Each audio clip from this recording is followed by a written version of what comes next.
اليوم حبيت نشارككم بواحد الطبق على بالي بلي راح يفرحكم يفرح لكم ضيافكم اكسبريس سهل وبنين بزاف بزاف بزاف بدون قلي وكذلك بدون فرن. المهم واش نقول لكم عليه واش نخلي لكم لازم تجربوه وحكموا وحدكم. نقول لكم حبوبات نحبكم ونموت عليكم. ما نساوش نصليوا على النبي اللهم صل وسلم على سيدنا محمد وعلى اله واصحابه اجمعين. ونقول لكم حبوباتي مانيش تضغطوا لي على زر لايك هكا باش طلع لا فيديو تاعي فاكبر عدد ممكن من المشاهدين فضلا وليس امر. ونقول لكم كذلك لأول مرة تشاهد قناتي ويصادفها فيديوهاتي حبيبتي ما تبخلينيش من اشتراكك وانضمامك لقناتي أكيد راح يشرفني وينورني. وهيا درك نبداو بسم الله في المقادير وطريقة التحضير وإن شاء الله بك ما تقلقوش مخيتكم أسماء. هنايا واش عندي 3 حبات تاع بطاطا يكونوا متوسطين ولا ديروا حتى 4 حبات. كذلك هنايا عندي كميه من صدر الدجاج تقدروا ديروا غير ربع، يعني هذاك صدر تقسموه على 2 ديروا غير ربع بك صدر الدجاج ولا ديري قطعه صغيره المهم كيما حبيتي. واذا عندك ديري صدر كامل. هنايا بعد ما قشرت اكيد البطاطا وغسلتها نجي نحاول نقطعها مربعات ولا مكعبات يكونوا صغار شويه بالطريقه اللي راكم تشوفوا فيها.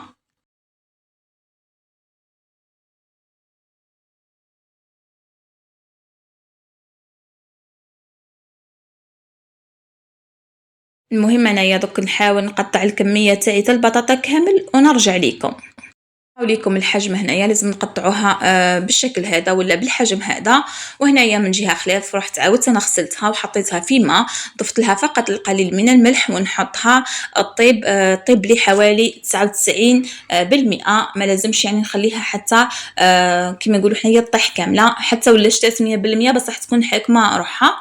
من جهه خلاف هنايا حكمت صدر تاع الدجاج اكيد بعد ما غسلته. هنايا نحاول نحيلو هذوك العظومه اللي نلقى فيه ونولي نحاول نقطعو هكا دي مورسو ولا قطع كبيره ومن بعد نزيد نعاود نقطعو مكعبات صغيره بالشكل اللي راح تشوفوه معايا.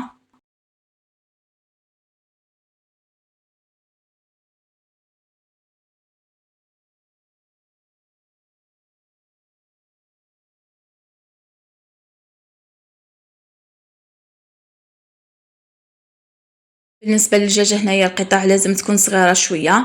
المهم ما تكبروهمش بزاف وكذلك مش حديروهم صغار بزاف بزاف. وهنايا نجي نحاول نتبلهم. التوابل هنايا خدموا باش عندكم. هنايا درت شويه تاع فلفل اسود، درت كذلك توابل الدجاج ولا حتى توابل الشاورما.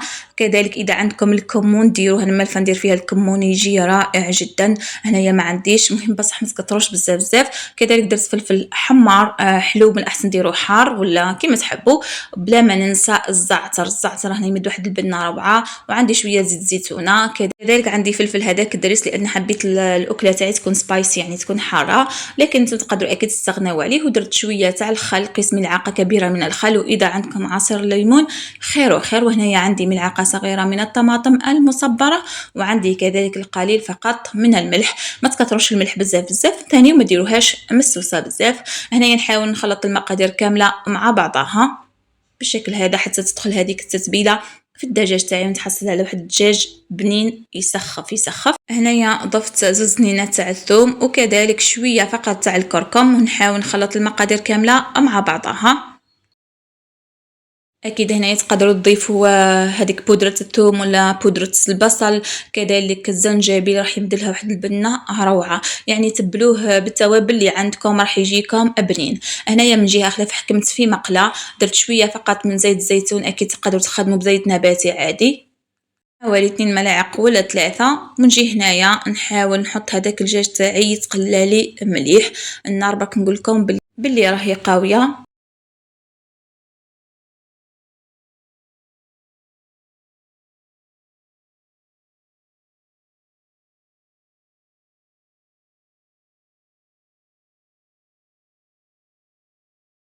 الدجاج نقلبو ساعة على ساعة حتى نحسو باللي طاب وتحمر ولا لي كيما تقريب الشاورما، لكن ما نخليهش خلاص يعني حتى ينشف. نصيحة باك اللي نمدها لكم كيما كل مرة كي تعودي تقلي في الدجاج ولا حتى حوت، المهم اي نوع من اللحوم لازم النار تكون قوية هكا باش ما يفقدش هذيك العصارة تاعو ويجيكم ناشف ويابس.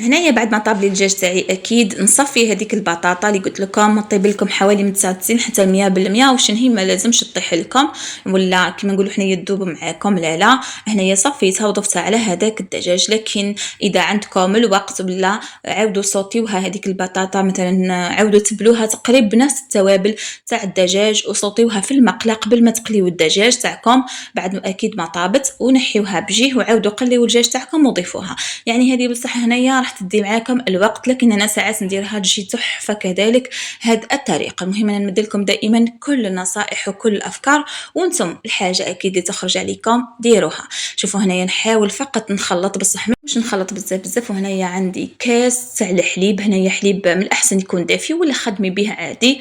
وكذلك هنايا انايا خيرت ندير علبه ياغورت طبيعي اللي نقول لكم اختياريه، تحبوا ديروا تحبوا لا. واذا عندكم لا كريم فريش في الدار ولا قادرين تشريوها ديري نص كاس كريم فريش مع هذاك الكاس تاع الحليب، واش نقول لكم راح تجيكم تحفه. انا ملفه نديرها بلا كريم فريش، لكن دركا حاولت نديرها كيما هكا معاكم باش الناس كامله تقدر ديرها. ملفه نديرها بالحليب ولا كريم فريش، درتها بالياغورت الطبيعي اللي نقول لكم اكيد تقدروا كذلك تستغنوا عليه ديروا لها غير الحليب. واش هي ضيفي لها شويه تاع الجبن الابيض.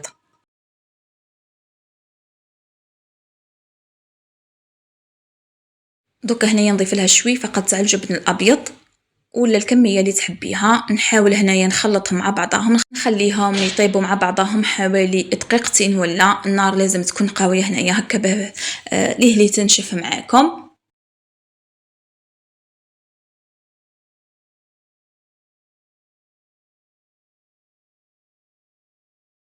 فقط هنايا حبيت نضيف لها شويه تاع الكركم، نحب هذاك اللون الاصفر اللي ملح موريه شويه في هاد لي غوسيت ما يعجبونيش بيض كامل، نحبهم كيما هكا باللون هذا وبالشكل هذا.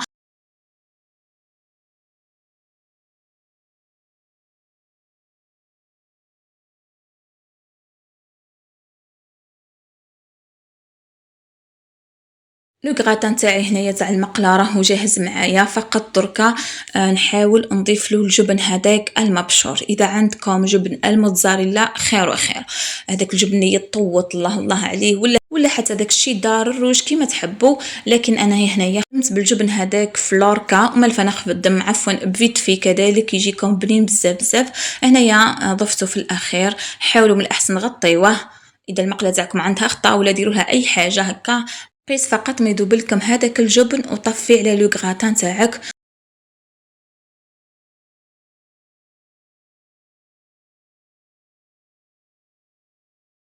هنايا فقط انايا زينته بشويه تاع الزعتر من الفوق راح يجيكم رائع. لكن اذا عندكم معدنوس ولا دبشه ولا كيما يقولوا هذاك القزبر اكيد زيني بيه، قطعي فقط رقيق بزاف وزيني بيه.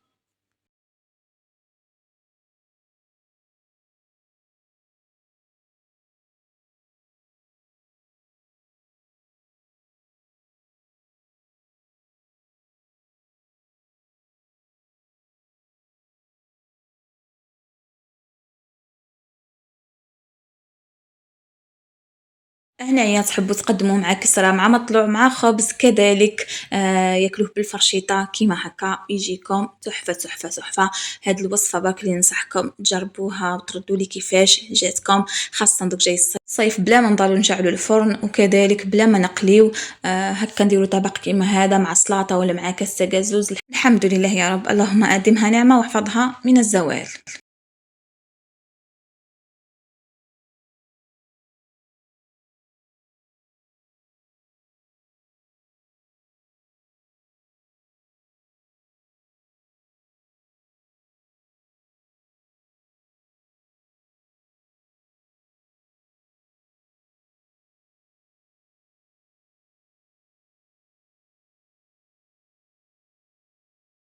نقول لكم حبوباتي تهلاو لي في رواحكم، نحبكم ونموت عليكم. ما تنساوش دعم قناتي، ما تنساوش تبارطاج فيديوهاتي مع حبايبكم صحابكم، تخليو لي تعليق مليح كيما نتوما وتجربوا هذه الوصفه وتردوا لي كيفاش جاتكم. نقول لكم بقاو على خير، سلام.